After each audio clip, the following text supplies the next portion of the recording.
Assalamualaikum warahmatullahi wabarakatuh. Kembali lagi bersama saya Faizul Umam. Di sini saya akan membawakan isu atau berita tentang konflik antar umat beragama.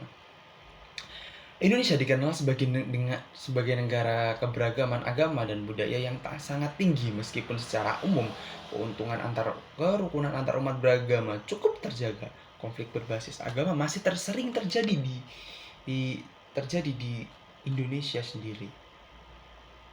Hmm, Tentunya beberapa konflik agama di Indonesia yang disebabkan oleh faktor non-agama, masalah politik, yaitu agama sebagai alat untuk kepentingan politik atau tentu untuk mencapai kekuasaan, masalah ekonomi menjerat masyarakat, dan permasalahan sosial disebabkan keseringan senjangan sosial antar masyarakat miskin dan juga masyarakat kaya. Jadi di Indonesia sendiri masih banyak terjadi atau sering terjadi tentang konflik-konflik beragama. Bisa dikatakan bahkan konflik-konflik beragama ini disebabkan oleh penyebab yang non agama begitu. Dan teori yang saya gunakan adalah bersumber dari Gramedia.com, yaitu teori Karl Marx, yaitu konflik adalah suatu bentuk pertentangan masyarakat kelas. Masyarakat dapat dinilai sebagai arena ketimpangan yang mampu dipicu konflik dan perubahan sosial. Data bersumber dari berita99.com.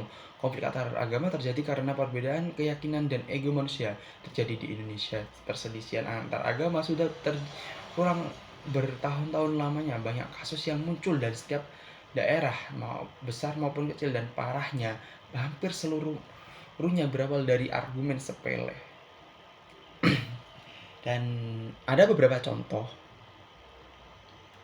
yang bisa dikatakan konflik agama ini adalah bersumber dari kompas.com.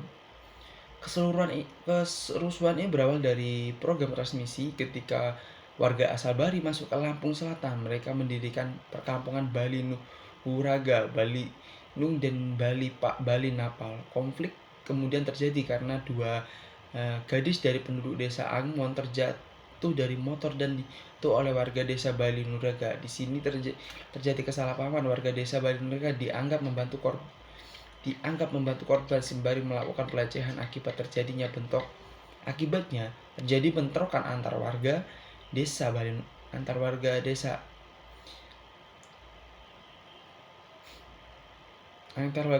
Anggon dan dengan desa Bali Nuraga. Kejadian ini merusak ratusan rumah dan juga puluhan kendaraan bermotor. Pasca kerusuhan, warga desa Anggon dan Bali Nuraga melakukan kesepakatan damai untuk tidak saling menuntut secara hukum. Ini adalah merupakan salah satu contoh saja, dan bahkan masih banyak lagi contoh tentang konflik antar umat beragama di Indonesia, seperti kasus Poso dan juga pembakaran gereja di Ambon kalau tidak salah. Dan itu dipicu bahkan awalnya bukan dari konflik agama. Mereka konflik bisa dikatakan konflik non agama begitu. Dan solusi yang saya tawarkan di sini adalah upaya pencegahan yang terjadi konflik antar umat beragama. Terdapat solusi, yaitu tindakan edukatif melibatkan remaja dan dialog antar agama. Bisa dikatakan di sini adalah kita hidup berdampingan bersama umat beragama lain. Tapi mengapa kita tidak bisa menerima keberadaan umat beragama lain begitu? Toleransi di Indonesia sekarang mulai pudar dan juga mulai tergantikan oleh era modern.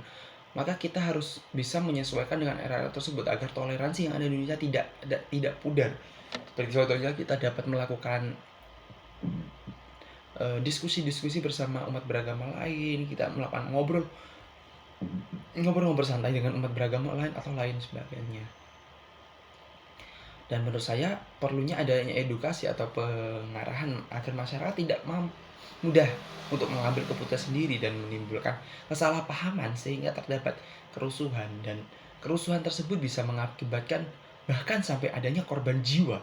Maka dari itu peran aktif pemerintah dan juga khususnya adalah pemerintah daerah atau pemerintah desa yang sering terjadi konflik antar umat beragama, yaitu adalah mereka berperan aktif untuk melakukan, bisa dikatakan musyawarah desa tentang, ya bukan hanya warga-warga, bisa dikatakan minoritas, tapi seluruh warga desa tersebut yang terdapat beberapa warga minoritas atau mayoritas di situ. Jadi kita melakukan musyawarah dan kita melakukan mengesah bareng kayak gitu untuk merekatkan toleransi antar umat beragama tersebut. Dan sekian dari saya Faizul Umam. Wassalamualaikum warahmatullahi wabarakatuh.